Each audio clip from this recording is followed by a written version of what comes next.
मेरे YouTube channel math solution में आपका स्वागत है। यदि आपने अभी तक चैनल को सब्सक्राइब नहीं किया है तो प्लीज़ चैनल को सब्सक्राइब कर बेल आइकन का बटन जरूर प्रेस कर लें, जिससे कि गणित के किसी भी प्रश्न पर बनने वाली वीडियो अपलोड होते ही नोटिफिकेशन के द्वारा आप तक शीघ्र पहुँच जाए।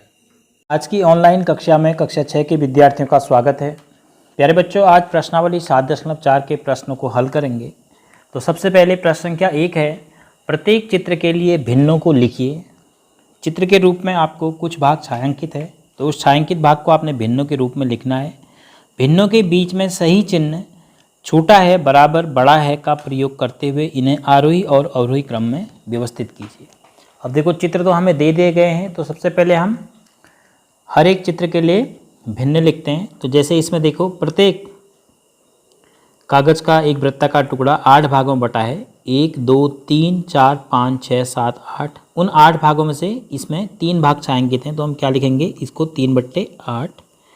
इसमें देखो 6 भाग छायांकित हैं, क्योंकि 2 भाग छूटे हैं, तो इसको लिखेंगे हम 6/8। और इसमें 1 2 3 4 भाग छायांकित हैं, 4 छूटे हैं, तो हम छायांकित भाग के लिखेंगे 4/8 और इसको लिखेंगे 1/8।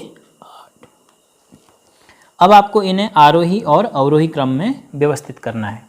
तो सबसे पहले हम आरोही क्रम अगर लगाते हैं, तो आरोही क्रम में आपको पता है सबसे पहले क्या लिखेंगे, छोटा, और अवरोही क्रम में सबसे पहले बड़ा।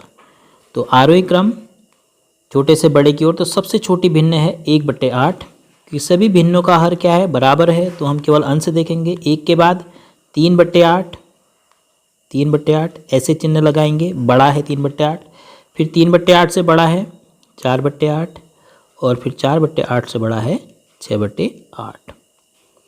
और इसको ही पलट दोगे आप इस क्रम को, तो वह बन जाएगा अवरोही क्रम। अवरोही क्रम का मतलब बड़े से छोटे की ओर। तो सबसे पहले बड़ा 6/8, फिर ये बड़ा है तो इसके लिए 2 पॉइंट लगेंगे, तो उसके बाद 4/8। 4/8 बड़ा है किससे, 3/8 से। 3/8 बड़ा है 1/8 से। इस प्रकार से आप आरोही और अवरोही क्रम लगाएंगे चित्र से पहले भिन्न को पहचान कर। अब बी भाग में आपके पास 4 चित्र हैं, 1 2 3 4। प्रत्येक कागज के वर्गाकार भाग को 1 2 3 4 5 6 7 8 9 बराबर भागों में बांटा गया है। तो पहले चित्र में 9 में से 8 भाग छायांकित हैं, तो हम भिन्न के रूप में इसको लिखेंगे 8/9। इसको लिखेंगे 1 2 3 4 भाग छायांकित हैं, कितने में से, 9 में से, तो 4/9। इसमें 1 2 3 भाग छायांकित हैं, कितने में से, 9 में से, तो लिखेंगे 3/9।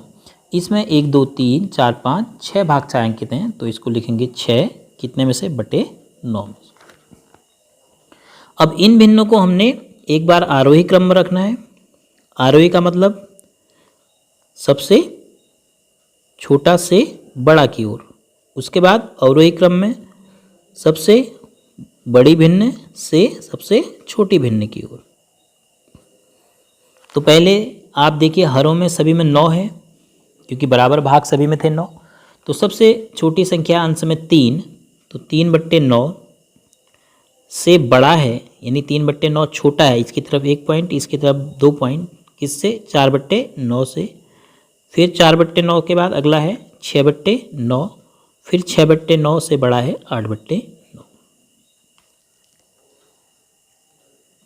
तो अवरोही क्रम में अब आप क्या लिखेंगे, अवरोही क्रम में लिखेंगे सबसे बड़ा 8/9 बड़ा है 6/9 से, 6/9 बड़ा है 4/9 से, और 4/9 बड़ा है 3/9 से।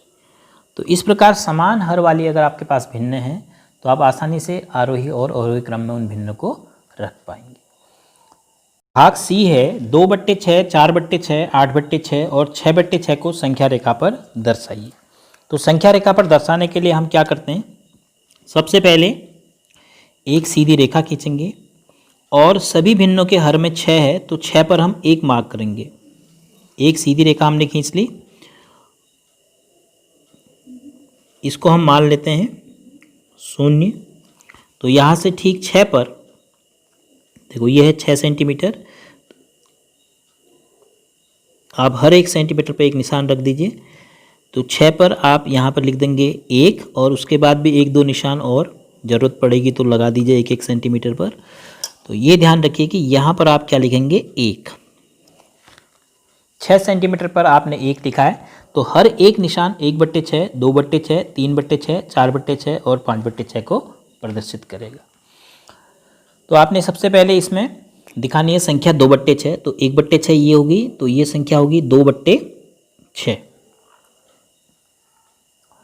तो उसके बाद दूसरी संख्या है 8/6, तो ये होगी 3/6, ये 4/6, 4/6 के बाद 5/6, ये 6/6, तब तो 6/6 बराबर 1, ये 7/6 और ये संख्या होगी 8/6। इस प्रकार हम संख्या रेखा पर भिन्न संख्याओं को दर्शाते हैं। अब दी हुई भिन्न के बीच में उचित चिन्ह छोटा है या बड़ा है भरिए। अब इस संख्या रेखा पर भी हमने ध्यान देना है। आपको पता है कि संख्या रेखा में जो संख्या दाईं तरफ होगी वो बड़ी होगी। तो हमें 5/6 और 2/6 के बारे में बताना है। तो देखो 5/6 ये है और 2/6 बाईं तरफ है, तो ये संख्या बड़ी होगी, तो 5/6 की तरफ आप लगाएंगे बड़ा है का चिन्ह।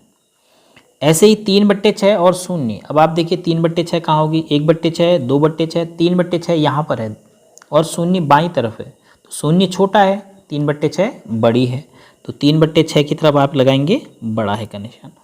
फिर 1/6 और 6/6। 1/6 कौन हुआ, ये निशान 1/6 हुआ, और 6/6 देखो इतनी दाईं तरफ है, तो 6/6 क्या हुआ, बड़ा हुआ 1/6 से। फिर 8/6 और 5/6 को देखना है। देखो 8/6 यह निशान है और 5/6 यह निशान होगा, तो बाईं तरफ ये है, दाईं तरफ 8/6 है, तो 8/6 बड़ा हुआ, तो इसकी तरफ आप बड़ा है का चिन्ह लगाएं। जो बड़ा होगा उसकी तरफ 2 पॉइंट होंगे और जो छोटा होगा उसकी तरफ 1 पॉइंट होगा, क्योंकि 2 1 से बड़ा होता है। तो इस प्रकार हम संख्या रेखा का भी प्रयोग कर सकते हैं। अगर हमने भिन्न को संख्या रेखा पर प्रदर्शित कर दिया, उसके बाद कौन भिन्न बड़ी है कौन भिन्न छोटी है आसानी से हम बता सकते हैं। क्यों? क्योंकि संख्या रेखा में जो संख्या दाईं तरफ होती है वह संख्या बड़ी होती है।